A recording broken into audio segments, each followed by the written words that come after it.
Hey, Norah. Hey, Dad. Do you know why there's no ducks in Portugal? Why are there no ducks in Portugal? Because they're all Portuguese. We didn't see any geese in Portugal either. That was a good joke, though. Did you get the joke? Well, I got the joke. Like Portuguese? We didn't see any ducks either. No, I think I saw a duck. I don't think we saw any ducks. Maybe it was a really big pigeon. We saw peacocks, but we'll get to that. You spoiled my secret. So, Norah, what are we talking about this week? Portugal.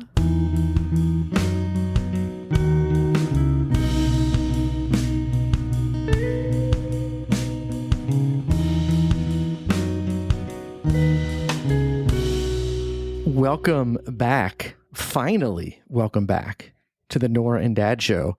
I am, as always, and in case you've forgotten, I'm Dad, and I am here with the lovely and talented and now 17-year-old Norah. Whoop, whoop.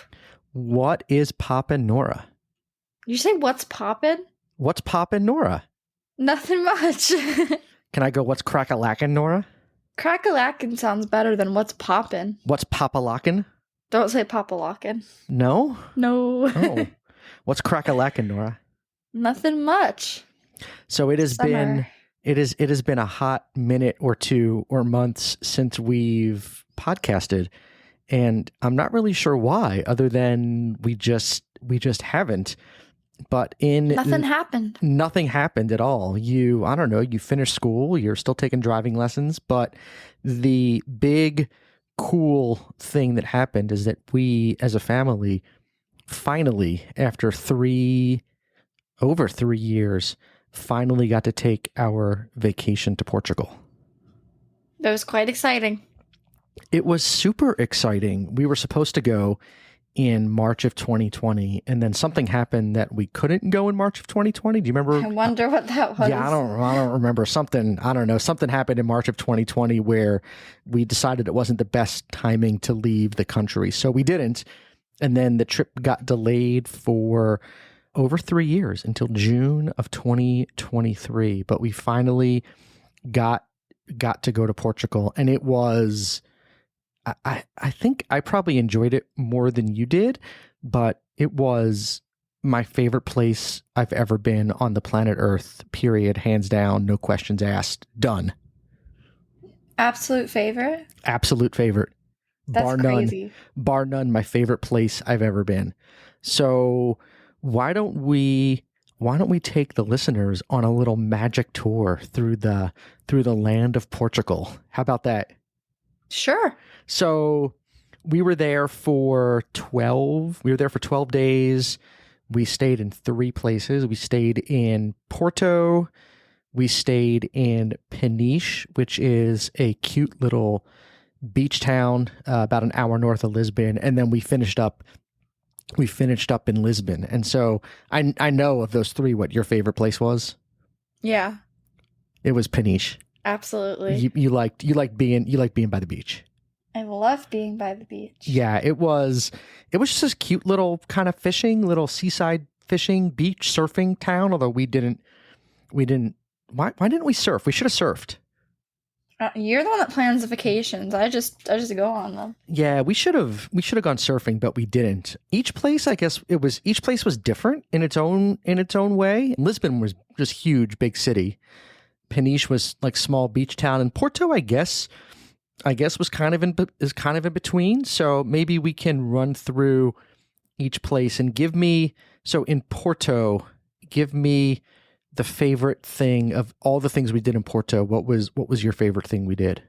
The wine tasting that I got a little tipsy on. Norah might have gotten a little, and before anybody judges me for letting my 17-year-old have a little wine, I think it's important to destigmatize alcohol for teenagers. So when you get to college, you don't feel the need to go like crazy because it'll be the first time you ever drank, and you were in the safety of being on our little wine tour. And so it was fine. And we let your brother have a little wine too. He decided that he liked port wine better than regular wine because it was a lot sweeter, which is fine. I didn't think I liked port wine at all, and I discovered I liked it very, very, very much. I really didn't like it.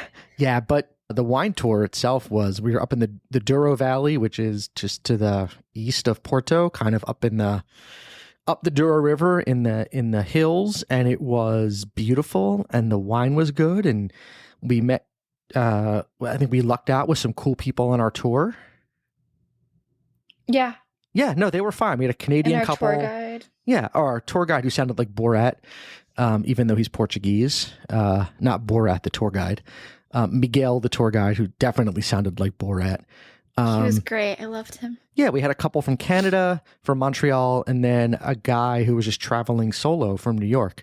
Which, funny enough, that's the route we took to get to Portugal. We did. We flew through Montreal, and I will say that In New York. Your French was. We flew from Cleveland to Newark, Newark to Montreal, Montreal to Lisbon, and then rented a car and drove up to Porto.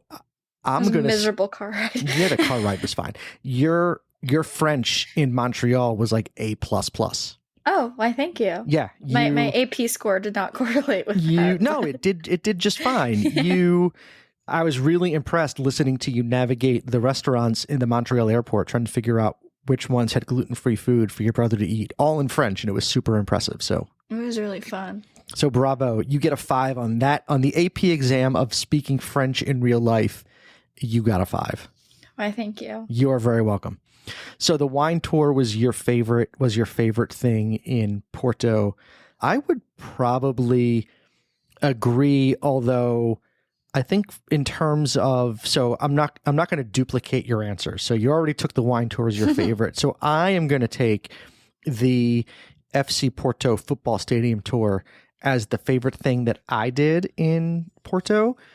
It was a bear of a walk to get there because I misinterpreted the map, and I knew it was going to be a 2.5 mile walk, which was fine. I didn't quite anticipate how uphill the walk was going to be because it was really, really, really uphill. It was all uphill. Yeah, it was pretty much straight uphill for at least the first 1.75 miles. It was straight uphill, and you came to the trip with a little bit of a wonky knee, and I left with a wonkier knee. You left with a wonkier knee, and I think that walk probably is responsible for most of the wonkiness of your knee. So no, I think the walking in Peniche, like that was what really. Yeah, we'll get to that. We'll get to that in a second. I want to finish out Porto first. So my apologies. No, that's okay. We got there's an order. There's an order in how we do things here. So yeah, so the football stadium tour. First of all, it was a gorgeous stadium. It was just architecturally, it was just a beautiful stadium. And then we got to go down onto the field and walk not on the field, but around the perimeter of the field. We got to go into the locker room. We got to sit on the players' benches. We got to go into the press room. And then we got to go into the president's box. I thought it was a really well done tour. I think so too. As someone who doesn't really care that much, I thought it was really cool. Yeah, that was, we knew that we were going wine tasting the next day, and that was more for me and your mom, but also I guess since we were going to let you partake in the wine tasting, and I thought we'd do something fun for your brother, since he's a soccer player, that we'd go tour the football stadium.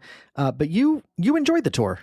I did. Yeah, it was a really, really very, very well done tour. So if you find yourself in Porto, Portugal, the Dragon Stadium, FC Porto Football Club, the stadium tour, really, really worth it. Take an Uber there. Don't walk from the city center because it was a bear of a walk. And the Ubers in Portugal are really cheap, and we should have Ubered. We were dumb. That was my fault.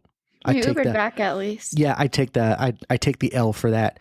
Our Uber, we live like less than 4 miles from the airport at home, and our Uber home from the airport when we landed cost $25. And I don't think we spent more than €5 on any Uber anywhere in Portugal. They were so inexpensive. I wonder how much would have been from us to Uber from the airport to Porto. Definitely more than $25. I don't think that's like 180-mile drive. I don't think they would do that. I think that's a no. Okay, so we liked Porto a lot. We had an amazing. I'll give a dinner recommendation if you ever find yourself in Porto and don't want to eat Portuguese food but want to eat Italian food. The restaurant was called A Despensa, Despensa, an amazing Italian restaurant. Make a reservation. It's really small, and we got there the first night without a reservation. We got turned away. I had thought I had made a reservation for the next night to go back and eat, but I actually made it for the same night as our wine tasting, which was like a 10-hour tour outside of Porto. So we were not going to make it back that day for our dinner reservation, and the restaurant, the maitre d', was kind enough to create a table for us inside the restaurant, even though we did not have a reservation for that night. And the food was amazing and really so good. And really inexpensive. I don't think, with the exception of our fado dinner in Lisbon, which we'll get to later, I don't think I spent more than €100 on any meal for the four of us, which includes and most were a lot less. And that includes like drinks and appetizers and entrees and desserts and the whole deal. Like, it was just a super affordable country to travel in, which I appreciated that aspect of being in Portugal too. So, all right. So from Porto, we drove south to Peniche, and on the way we stopped in Tomar, which is an ancient from the Middle Ages. Like, it's a city, a town, but they have a church and a castle from the Middle Ages. And we stopped in Fatima, which is like a Catholic holy site. Did I get that right? I mean, I guess there was like visions of Mary there. To a couple of teenagers, or 3 teenagers, sisters, cousins. I don't remember that much. Yeah, that three family members saw the vision of the Virgin Mary, and it's this massive religious site. And so we stopped there, and then we went on to... I want to talk about the restaurant there. You should recommend it. Oh, yeah. What's it called? I don't know what it's called. You talk, and I'm going to find the name. Okay, so, well, there's not very many gluten-free... Actually, there were a decent amount of gluten-free options, but it was a pretty small area. So we were looking to find this restaurant. And it was the best food I've ever had in my entire life. It was like this little like mom and pop shop. It was like there's a couple that ran it, and then one of their mothers was in the kitchen, and it was like home style food. And they had like mismatched glasses and like cutlery, and they just kept bringing out food, and it was amazing. They also had a gluten-free bakery, which was really cool. So. I'm trying to find the name of the restaurant. I'm not having a lot of luck. Gluten-free. I can look too. Taverna do Merceiro is what it's called. Taverna, like it's spelled, do, D-O, or I guess in Portuguese that's do, I think. And then Merceiro, Merceeiro. I'll put all this stuff in the show notes if I remember. Yeah, it was amazing. And again, like, I think that meal didn't cost us €50 for the 4 of us to eat like kings. And they brought out port wine when the meal was over. I think I had an espresso. There was dessert. There was appetizers and entrees and side dishes, and they just kept bringing out food that the grandma kept pumping out from the kitchen, and it was fantastic. And I think we were the only people that were there too, so that might have been part of it. Yeah, I think that's right. I think that's right.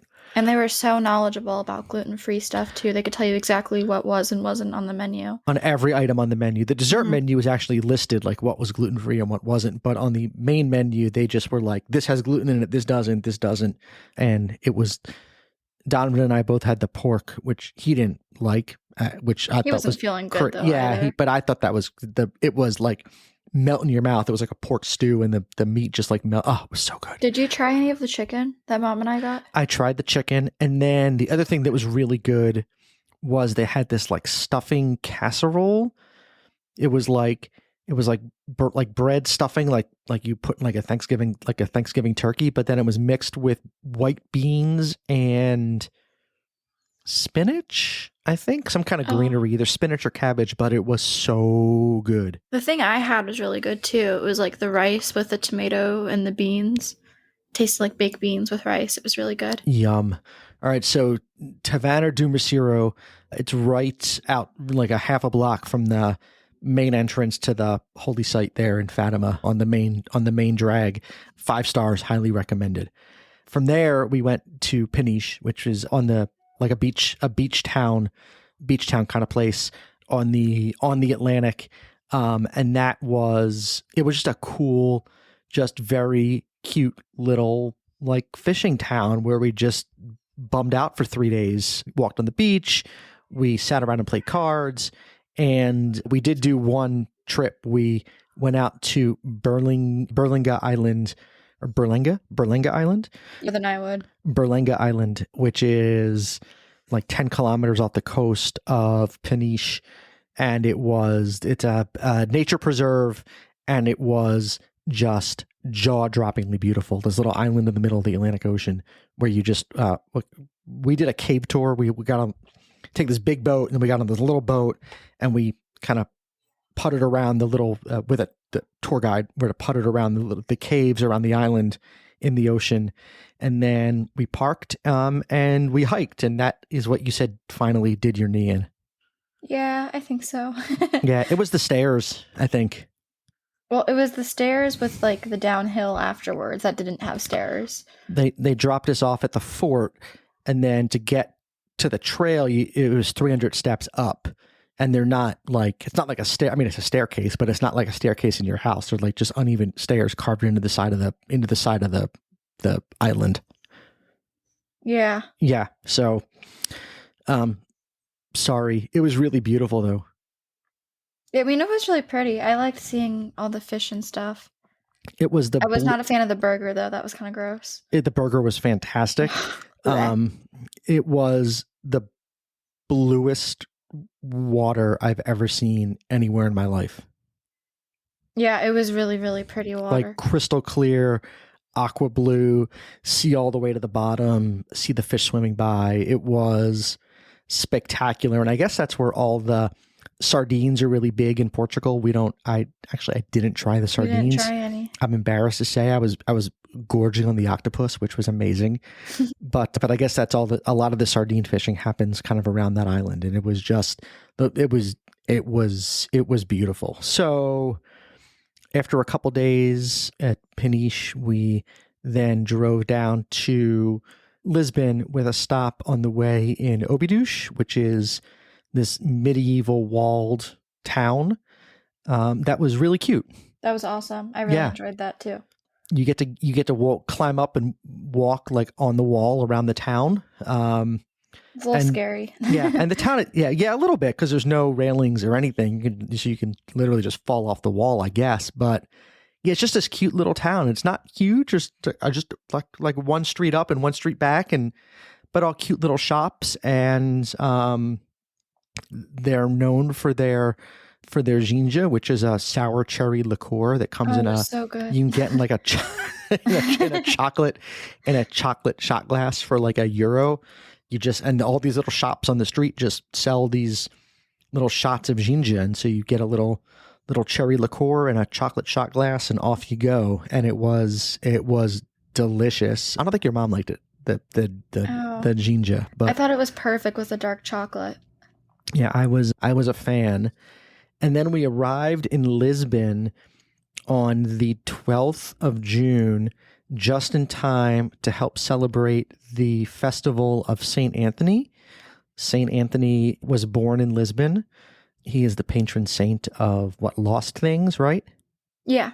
And of lost loves, marriages, something, I don't know, but huge festival. It's like Oktoberfest I've never been to Oktoberfest in Munich, but I imagine it's probably a lot like what we saw in Lisbon. Donovan and I stayed out till about 10. You and Mom went back earlier from where we were. We stayed not my scene. Yeah, we were staying in a neighborhood called Graça. At the square in that neighborhood, it was all, but I think every square in Lisbon was set up the same, with a stage with live music and tents selling food and beer and wine, and like thousands and thousands of people. So Donovan and I stayed for a little while after you and your mom went back to the Airbnb, but people stayed out. I mean, late. I had read online that people partied till people will party till like 5 a.m. And I was like, there's no way people party till 5 a.m. But I think people party till 5 a.m. Really? Yeah, I think so. It's crazy. I think so. We got up the next morning. Well, I'll make 2 observations. Number one, I think for a festival like that, if that happened in the U.S., it would have ended with someone getting shot. There's just gunshots would have been fired and people would have scattered, and you would have seen on the news like 5 shot at the St. Anthony Festival in downtown, in downtown Cleveland. I just feel that's what would happen. It was I felt incredibly safe, like incredibly safe. Yeah. And then number 2 was when we got up the next morning to go touring, it smelled like there were like beer bottles everywhere and garbage, and it smelled like vomit and pee everywhere. But like within 2 hours, you would have never known they had a party like that. No, it was all gone. It was all gone, and it was clean, and it was and again, I feel like in the U.S. it would have taken a little bit more time for that to have taken place. Yeah, so. They were very efficient with their cleaning. Yeah. All right. So, of the things that we did in Lisbon, I know what your favorite was, but go ahead. What was your favorite? I liked the castle. the castle São Jorge. Yeah, which is old. Dave? It's up on a hill in the middle of Lisbon. But what was so cool about the castle? They have peacocks. And not just peacocks. I mean, like peacocks, like real ones, like lots and lots and lots of peacocks. It was they had baby ones, male ones, female ones, big ones, small ones, sleeping ones, walking ones. It was awesome. All kinds of peacocks. It was so cool. Yeah. We saw a male peacock stalk a female peacock. That was really cool. I mean, probably not cool for her, but we learned about it in my science class. So it was really cool to see it in person. He just followed her everywhere. And we were standing next to another, I think they were either American or Canadian that were standing next to us. American. But he was yelling no means no at the peacock. It was, I enjoyed that a lot. Yeah. That was worth the walking to me. Yeah, the peacocks were really cool. The other thing in Lisbon that was really cool, and I gave you a lot of grief because you got this thing with cats.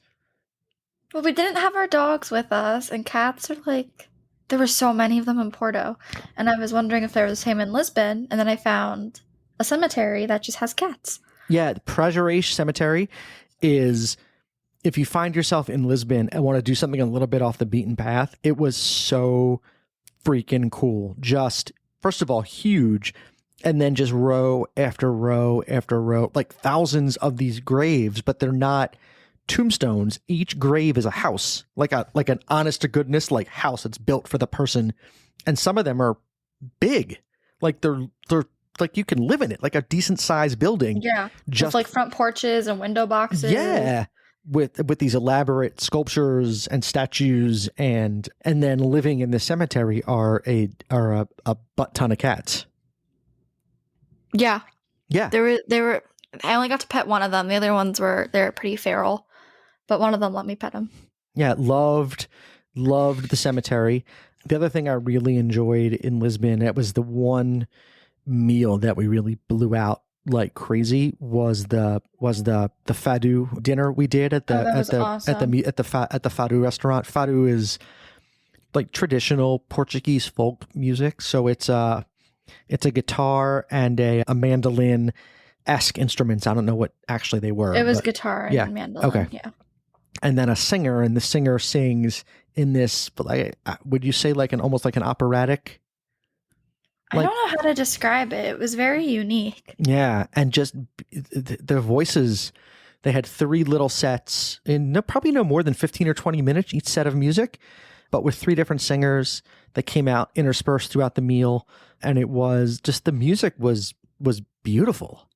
I really liked the second one. I liked them all. The guy. Yeah, I thought his his control over his voice was so amazing. It was so cool. Yeah, the music. Well, the music was beautiful. The food was really good too. I ate more octopus, which was again fantastic.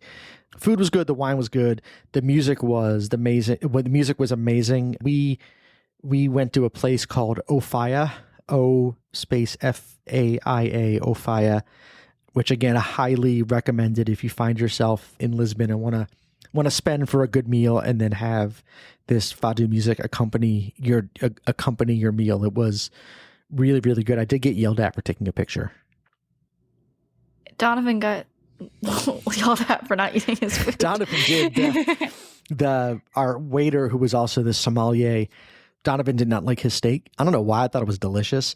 But I thought it was really good. But he kind of picked at his meal, but then devoured his creme brulee for dessert. And as we were leaving, the sommelier told him next time we come back, he'll make him a creme brulee out of steak, so maybe he'll eat his dinner. It's pretty funny. It was very, very, very funny.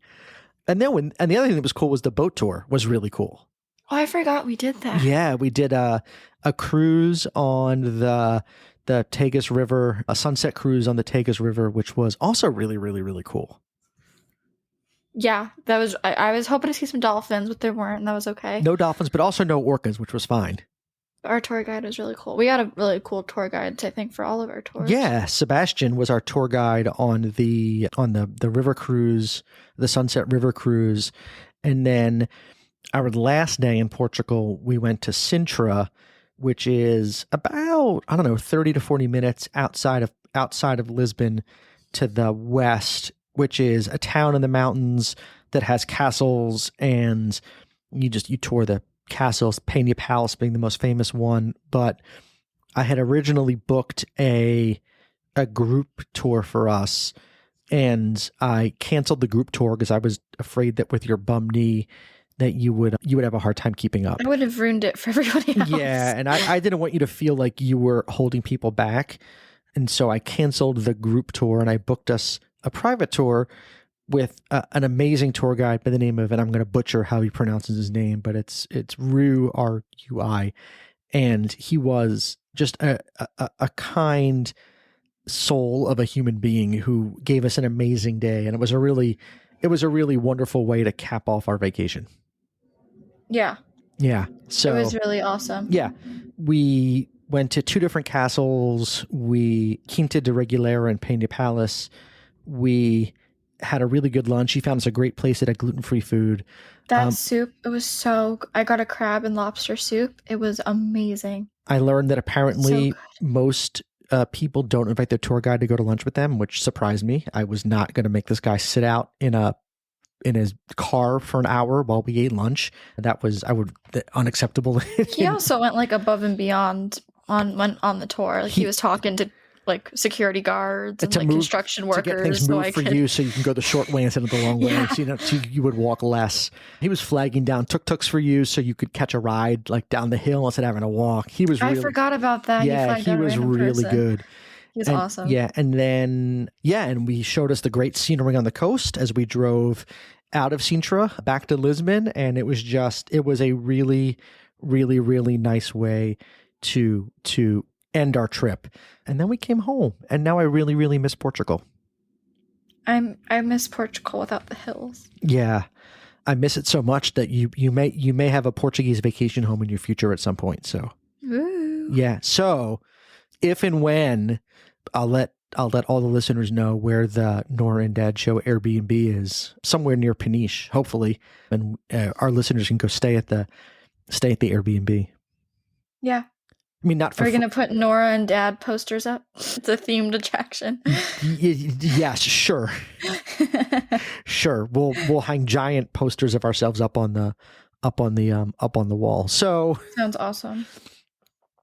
So let's say of all the things that we did in Portugal, what sticks out in your mind as maybe the most memorable of the entire 12 days? The peacocks. That's all it takes is some peacocks? That was so cool. That's really funny. I don't know. I think a lot of it was pretty memorable. Like watching the guys jump off the bridge, that was pretty memorable. Oh, from the bridge in Porto, dudes just jump off the bridge, and it's like 10 meters off the river, off the Douro River. They're jumping off the bridge and into the river, which is insane. Yeah. That would get you arrested in the U.S. The cops would be waiting for you on the shore, on the riverbank, as you came ashore. But it's just totally normal there. They're just doing it. I think they're doing it for tips, but they're just doing it, and and we saw it more than once, so it is definitely a thing. Yeah, that was memorable for sure. I don't know. I just think a lot of it was like there's like different things that made it memorable. Yeah, it was a really, really good trip. I miss Portugal tremendously. The people were nice. The food was good. The pace of life is so much slower than what we're accustomed to here, which I really, really enjoyed. I think your mom and I were talking about it the other day, that like the one thing I miss from like lockdown and during COVID was just like life slowed way down, and we didn't have just the hustle and bustle of everyday life to deal with. And I feel like Portugal is on just the pace of life seems much slower and seems much more, I don't want to say manageable, but just much more calm than what we're used to here in the US. Oh yeah, totally. Yeah. So I miss that. I do miss the people and the food. God, I miss it all. So I've never, like, cause people can go back into the archives. We did an episode on vacations, but we've been to Germany, we've been to France, we've been to Italy. Your mom and I have been to Ireland. There's no place has gotten like in my head, like in a good way, the way Portugal did. And so I very much want to go back. And when I say that there might be a vacation home in your future somewhere in Portugal, that is not nearly as insane as it sounds. So, well, good luck then. Yeah. All right. Anything else you want to add about our Portuguese vacation? No, I can't think of anything. I'll add one thing. Oh. I'm never checking luggage again, ever. Oh. Yeah, how can we not mention that? Yeah, our luggage took 3 days to get to us on the way home. It arrived in Lisbon when we landed just fine. And then on our way back to the U.S., our flight from Toronto to Newark was canceled.